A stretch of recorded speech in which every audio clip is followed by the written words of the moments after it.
Syederalun banjir yang terjadi di kota Lok Semawe dilaporkan juga terjadi di 2 desa dalam wilayah Kecamatan Muara 1. Eksesnya, sebanyak 7 kepala keluarga atau 28 jiwa harus mengungsi. Kedua desa tersebut adalah Ujung Pancu dan Cotring. Untuk diketahui, pada Rabu 21 Desember 2022 kemarin, banjir menerjang sebanyak 8 desa di dalam wilayah Kecamatan Blangmangat, Lok Semawe.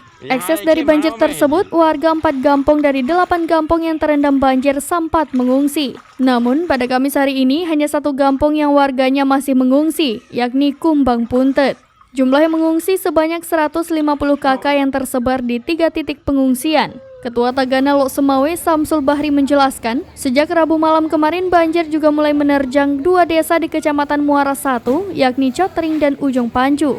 Untuk di Cotring, jumlah rumah yang tergenang sekitar 30-an. Sedangkan di Ujung Pancu diperkirakan juga ada sekitar 30-an rumah yang terendam banjir.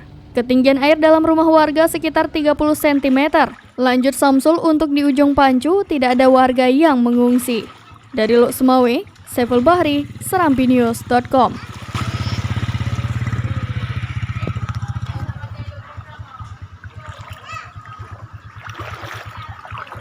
Dua malam kau ini. 2 malam.